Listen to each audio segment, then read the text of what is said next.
مردہ قدموں سے چلتی وہ گھر کے پیچھے سے آتی، اندر دہلیز پر قدم رکھا۔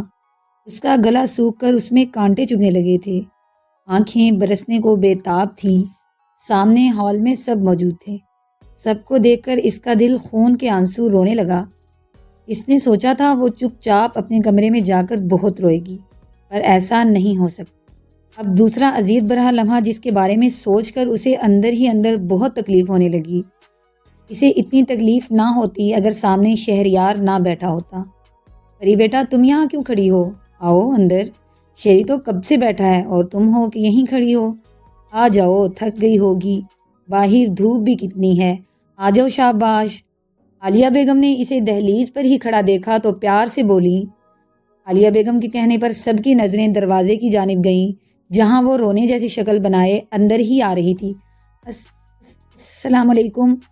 مشکل تھی اس کے لیے، لب سرخ پھڑپھڑانے لگے، بڑی بڑی آنکھوں میں پانی تیرنے لگا۔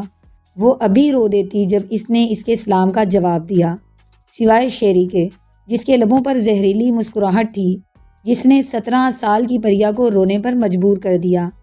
جاؤ بیٹا، دونوں فریش ہو جاؤ، تب تک میں تم دونوں کے لیے کھانا لگاتی ہوں۔ آئمہ بیگم نے دونوں سے کہا، نوشین، جاؤ تم پری کے لیے ٹھنڈا پانی لے کر جاؤ اس کے کمرے میں۔ نوشین جو ساتھ بیٹھی تھی اٹھ کر پانی لینے چلی گئی۔ باقی سب نے تو نہیں، پر نوشین نے اس کا آنسو زمین پر گرتے دیکھ لیا تھا، اور پھر اس نے شیری کی طرف دیکھا جو غصے سے پری کو ہی دیکھ رہا تھا۔ ہاں، اس کے سلام کرنے تک تو 2 دن یہیں گزر جاتے، شکر ہے مکمل کرنے سے پہلے جواب مل گیا۔ شیری اس پر طنز کرتا قہر بھری نظروں سے اسے دیکھنے لگا، اور وہ معصوم اس کے زہریلے الفاظ اور نظروں پر تڑپتی اپنے اندر اتارتی اوپر اپنے کمرے میں چلی گئی۔ یہ کیا بدتمیزی تھی شہریار، یہ کیسی بات کر رہے ہو تمہیں شرم آتی ہے کسی معصوم کا دل دکھاتے ہوئے؟ اگر بھائی صاحب یا تمہارے پاپا نے تمہارے الفاظ سن لیے تو تمہارے ساتھ کیا سلوک کریں گے میں خود سوچ بھی نہیں سکتی۔ اور اس معصوم کو کیوں تکلیف دے رہے ہو؟ اسے تو پتہ بھی نہیں ہے بڑوں کے فیصلوں کا، یہ تو اپنے باپ کے ظلم سے بچنے کے لیے ہے یہاں۔ ذرا شرم کرو، کزن ہے تمہاری۔ نوشین اور دراب کی طرح اسے بھی عزت اور نرمی سے پیش آؤ۔ آئمہ بیگم نے اسے اچھا خاصا جھڑکا اور آخر میں کچھ شرم بھی دلائی، جو شیری کو آنے سے تو رہی۔ عالیہ بیگم تو صرف دکھ بھری نظر اس پر ڈال کر چلی گئیں۔ مشال اور حوریہ اپنے کمرے میں تھیں۔ اگر یہاں اپنے بھائی کے منہ سے اپنی ڈول کے بارے میں ایسی باتیں سنتیں تو اچھا خاصا ناراض ہو جاتی، جو شیری سے برداشت نہ ہوتا۔ سب قصور اس میں اس کا ہے، آتے ہی میری زندگی برباد کرنے لگی، سب کو صرف وہی دکھ رہی ہے، کوئی یہ دیکھ نہیں رہا کہ اس میں کرتی بکری کو میرے گلے میں باندھ کر میری زندگی برباد ہو جائے گی۔ وہ غصے سے دھاڑنے کے انداز میں کہتا اپنے کمرے میں چلا گیا۔ وہ بیڈ پر منہ کے بل پڑی سسک رہی تھی۔ آج اسے انتہا سے زیادہ اپنی ماں کی کمی محسوس ہو رہی تھی، جس کی ممتا صرف دیکھنے کے علاوہ کبھی محسوس نہ کی تھی، پر یہاں پر عالیہ بیگم اور آئمہ بیگم سے محسوس ہوئی تھی۔ حماد صاحب اور احمد صاحب کے دل کا ٹکڑا تھی۔ دراب بھی اسے اپنی چھوٹی بہن سمجھتا تھا اور گڑیا کہتا تھا۔ نوشین اور مشال اور حوریہ بھی اسے بہت زیادہ محبت دے رہی تھیں، صرف اپنے اس ظالم کزن کے علاوہ سب پیار محبت دے رہے تھے، پر شہریار آتے جاتے اس پر طنز کرتا، اسے اپنی قہر برساتی نظروں سے دیکھتا، اس کے بولنے پر اس کا مذاق بناتا، جس پر وہ معصوم سی پری بالکل ٹوٹ جاتی۔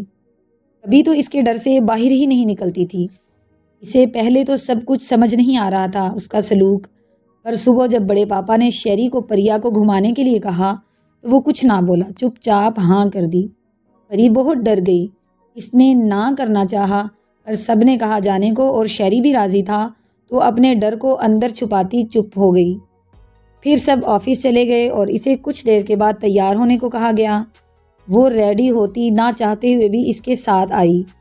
حور اور مشال نے بھی ساتھ آنے کو کہا، پر شیری نے انہیں منع کر دیا اور وہ دونوں منہ بنا کر رہ گئیں۔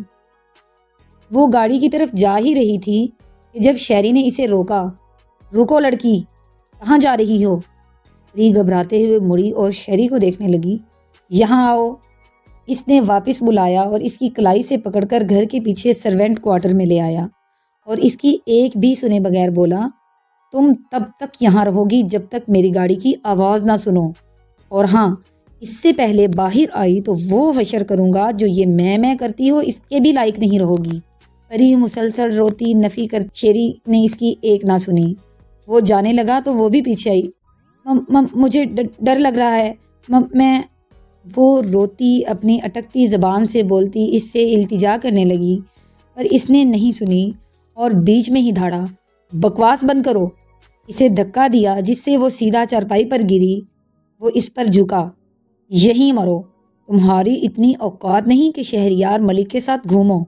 اور ایک بات، اگر تم نے نکاح سے بڑے پاپا کو منع نہیں کیا تو وہ حال کروں گا کہ خود کو پہچان نہیں پاؤ گی۔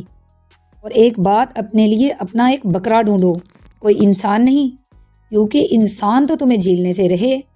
وہ اسے اپنے لفظوں کے تیروں سے لہو لہان کرتا چلا گیا۔ بڑے پاپا نہیں کریں گے ایسا میرے ساتھ۔